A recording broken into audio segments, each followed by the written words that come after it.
Kita memasuki tahun yang tidak pasti. Target bergerak, arah berubah, keputusan harus diambil bahkan sebelum semuanya terasa jelas. Kalender sudah padat sejak awal tahun. Meeting berlapis, angka dinaikkan, ekspektasi ditinggikan. Dan tanpa sadar, kita menekan gas lebih dalam dari biasanya.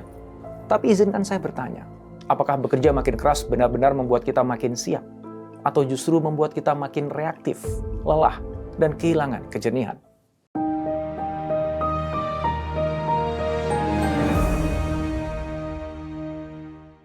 Banyak profesional hidup seperti pelari maraton yang dipaksa sprint tanpa jeda. Target menjadi pusat perhatian, deadline menjadi sumber kecemasan, optimisme berubah menjadi tekanan. Kita bergerak cepat, tapi jarang berhenti untuk memastikan arah. Kita merasa produktif karena sibuk, padahal sibuk tidak selalu berarti produktif. Kita menyelesaikan banyak hal, tapi tidak selalu menggerakkan hal yang paling penting. Ambisi itu perlu. Kita memang diminta untuk berikhtiar sebaik mungkin. Peradaban dibangun oleh orang-orang yang berani mengambil tanggung jawab dan melampaui batas dirinya. Namun ambisi tanpa kesadaran mudah berubah menjadi jebakan.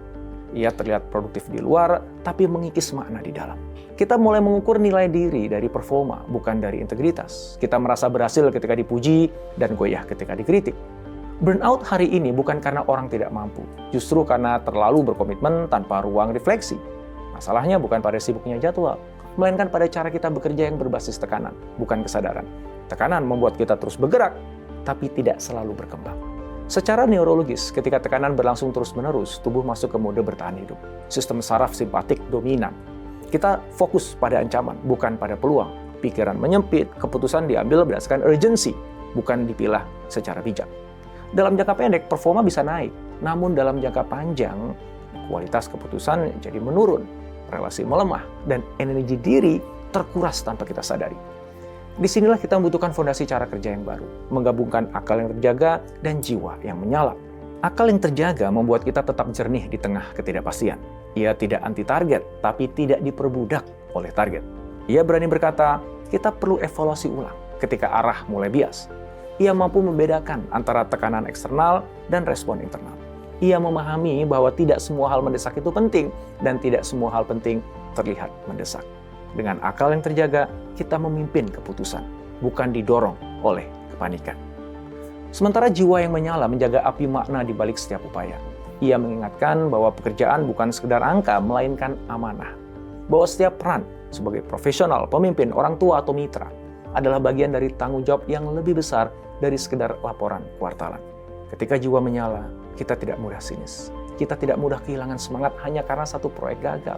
Kita tetap berdiri karena tahu alasan kenapa kita memulainya. Saya teringat pada seorang pemimpin yang pernah berkata bahwa fase tersulit dalam karirnya bukan ketika bisnisnya rugi, tetapi ketika ia merasa kosong di tengah kesuksesan. Semua target tercapai, tapi ia kehilangan rasa. Ia sadar bahwa selama ini ia bekerja untuk membuktikan diri, bukan untuk memenuhi panggilan nilai yang ia yakini. Perubahan besar terjadi bukan saat ia mengganti strategi bisnis, melainkan saat ia menata ulang orientasi batinnya. Dari sana, cara ia memimpin berubah. Ia mulai membangun ritme kerja yang lebih memberi ruang untuk dialog, refleksi, dan kejelasan tujuan. Hasilnya, bukan hanya pertumbuhan angka, tapi pertumbuhan kualitas dari timnya. Inilah esensi pergeseran dari tekanan ke kesadaran. Kita tidak membuang target, kita tidak menurunkan standar, kita mengubah cara berdiri di hadapan target itu. Kita tidak lagi bergerak karena takut tertinggal, tetapi karena sadar ingin bertumbuh. Kita tidak lagi mengambil keputusan hanya untuk meredakan kecemasan, tapi untuk membangun masa depan yang lebih terarah. Menjadi high performing individual bukan tentang selalu berada di puncak. Ini tentang konsistensi melintasi waktu, tentang kemampuan bangkit ketika tergelincir tanpa kehilangan kompas, tentang menjaga keseimbangan agar keberhasilan tidak mengorbankan kesehatan, keluarga, dan kedalaman spiritual. Grafik performa boleh naik turun, tapi fondasi diri tetap kokoh. Tahun ini mungkin penuh peluang, tapi juga penuh godaan untuk kembali ke pola lama, bekerja semakin keras tanpa jeda. Maka tantangannya bukan sekedar mencapai lebih banyak, melainkan bertumbuh dengan lebih sadar. Berani mengambil jeda untuk membaca situasi, berani mengakui ketika energi mulai terkuras, berani mengembalikan niat sebelum melangkah lebih jauh. Karena pada akhirnya, kita bukan hanya sedang mengejar pencapaian, kita sedang membentuk karakter. Setiap tekanan adalah ujian, bukan hanya atas kompetensi, tapi atas kesadaran.